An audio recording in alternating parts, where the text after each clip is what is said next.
E aí galera, tudo bem? Sou Giovanni aqui, aula número 3 então, em relação ao sistema nervoso e sensorial. Nesse momento a gente vai falar do sistema nervoso humano periférico, né? Nós falamos do sistema nervoso central na aula anterior, falamos do arco reflexo, certo? E nessa aula então a gente fala de sistema nervoso periférico.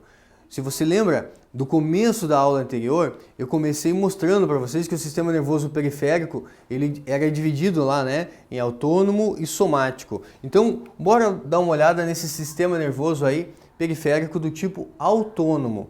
Quando ele é autônomo, né, ele é dividido em simpático e parasimpático, né? Então, parasimpático ele está associado aqui à presença de acetilcolina. Então, a acetilcolina, anota aí, acetilcolina tem uma relação aqui, né?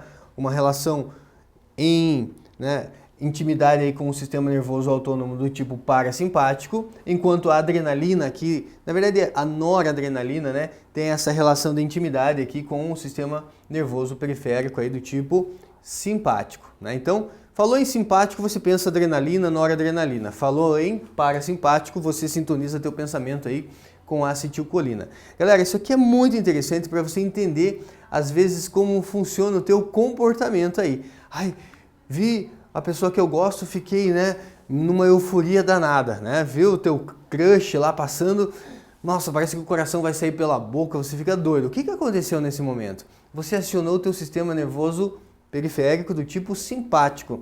Quando você aciona essa parte aqui, né, a parte do sistema nervoso periférico simpático, muitas coisas mudam no seu corpo meio que instantaneamente. Ficou nervoso numa situação de estresse, numa situação de perigo, numa situação de pânico, você vai acionar o sistema nervoso simpático. Vamos entender então, né? O sistema nervoso parasimpático é ele que vai manter a homeostase do teu corpo. O que é homeostase? É o equilíbrio.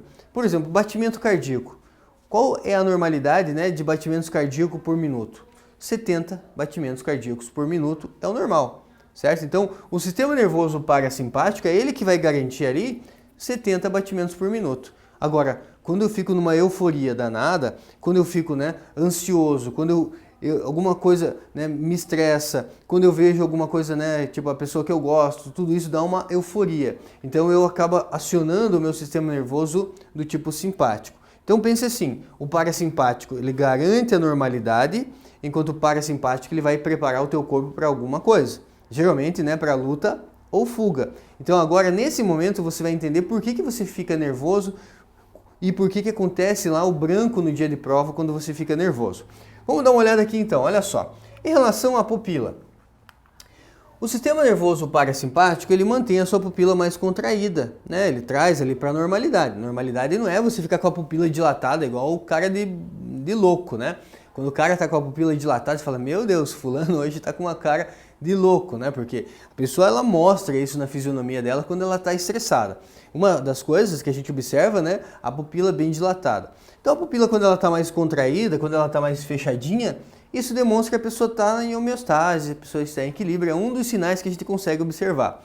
Agora, quando a pessoa está nervosa, estressada, em uma situação de perigo, a pupila dilata.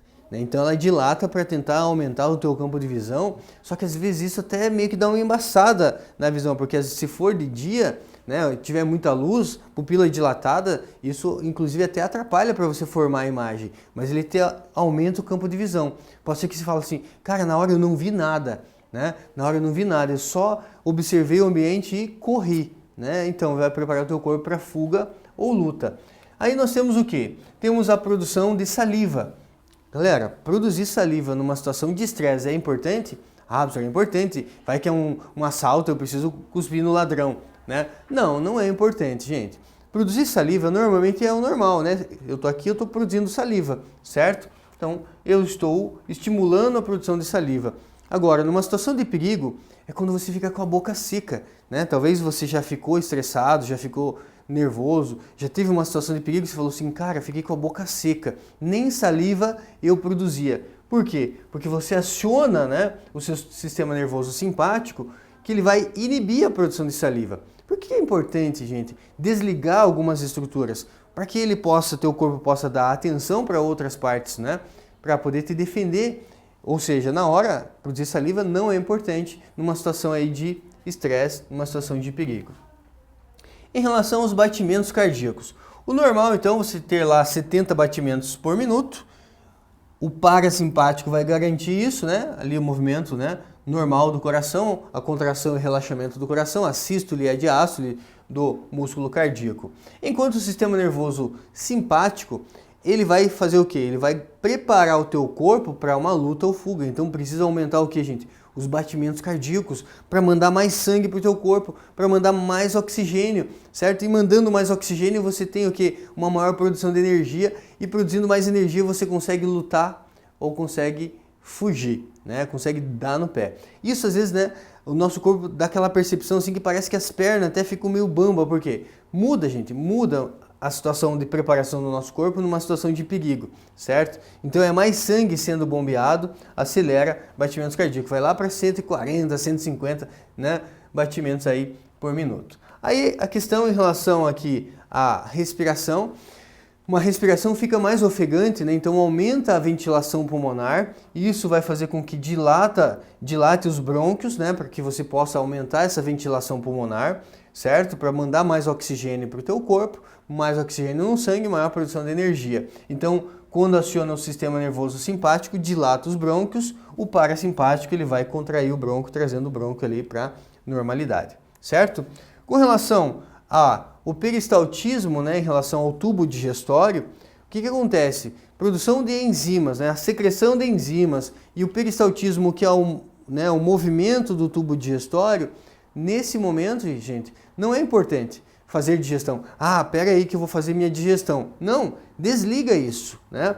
Numa situação de estresse, numa situação de perigo, desliga o peristaltismo para economizar energia e você ter energia para fazer outras coisas, né? Como lutar ou fugir. Então, numa situação de acionar o simpático, o sistema nervoso simpático, você inibe o peristaltismo intestinal.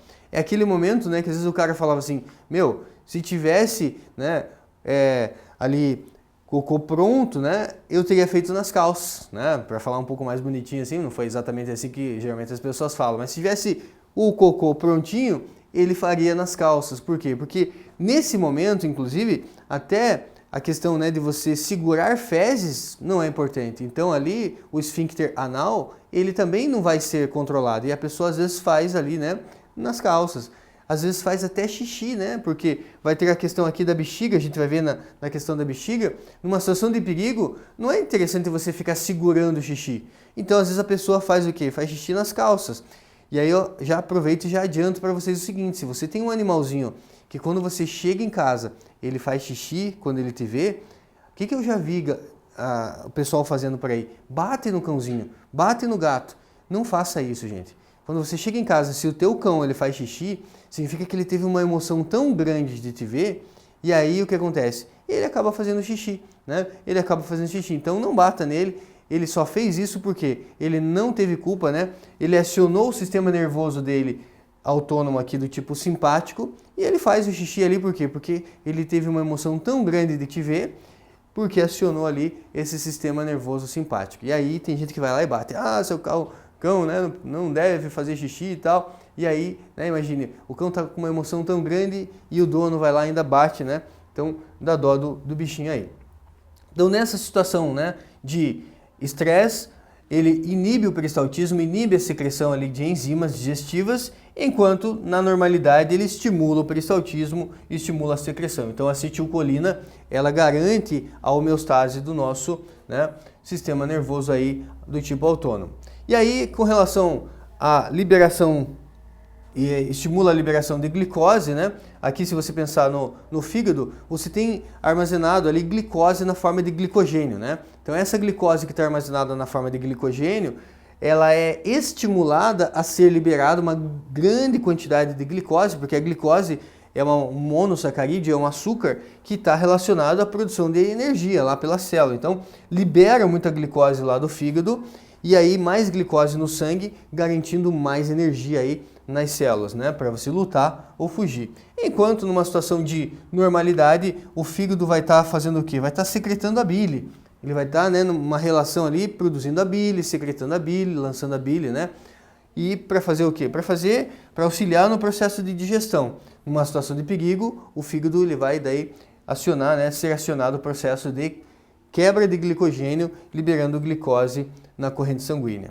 E nós temos, né, a questão da bexiga urinária, numa situação de normalidade, você está, às vezes, com vontade de fazer xixi, mas você está segurando. Numa situação de perigo, inibe essa contração, daí nesse momento que a pessoa acaba fazendo xixi nas calças, né? Se for um animalzinho, pode fazer xixi também, beleza? Então, esse seria então o sistema nervoso autônomo do tipo simpático e parasimpático. Pense assim então, o simpático tira o teu corpo da normalidade, preparando o teu corpo para quê? Luta ou fuga.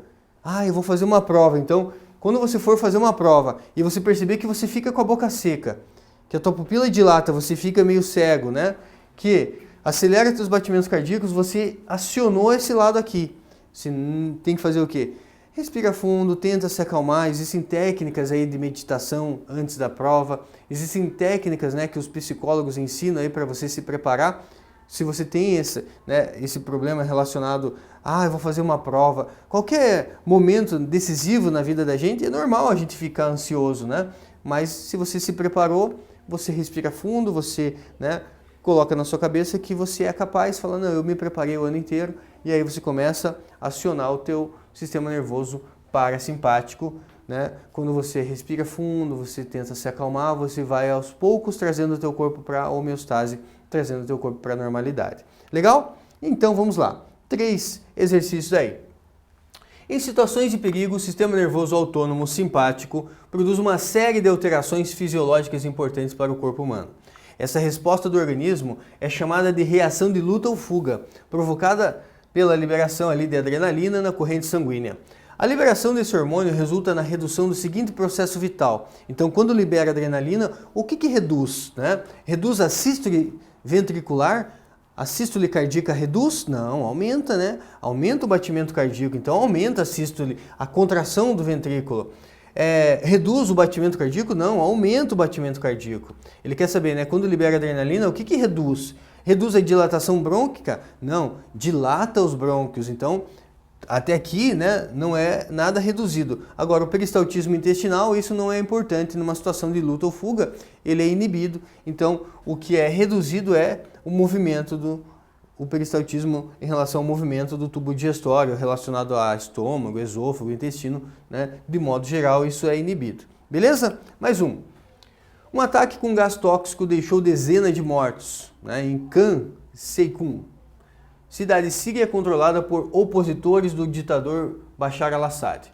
A ONG Observatório Sírio dos Direitos Humanos falou em no mínimo 58 mortos, entre os quais 11 crianças. O chefe das autoridades de saúde disse acreditar que é o gás sarin, um gás tóxico, né? Isso aconteceu ali por volta dessa data, né, que foi publicado esse artigo aqui. Então você tem ali 4 de abril de 2017. Então, mais ou menos nessa data aqui, né, tivemos um problema relacionado a essa liberação do gás sarin, um gás tóxico, né?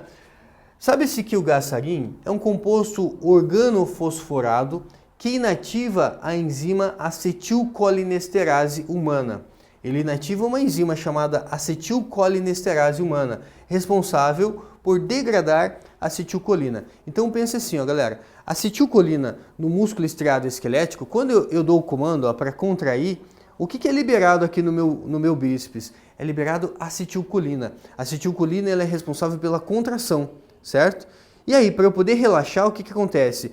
Entra em ação a acetilcolinesterase, que ela vai degradar a acetilcolina e eu consigo relaxar. Agora, pensa comigo, se essa enzima, que é responsável por degradar a acetilcolina, ela é inativada por esse gás, isso vai fazer com que o meu corpo fique em contração o tempo todo, né? Fazendo com que você contraia o corpo e você não consiga relaxar esse corpo.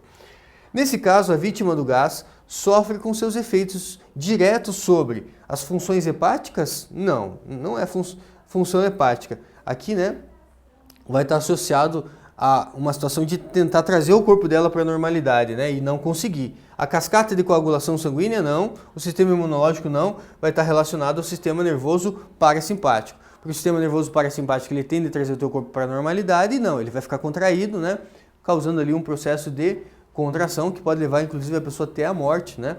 Aí em pouco tempo. E para fechar, gente, mais um exercício.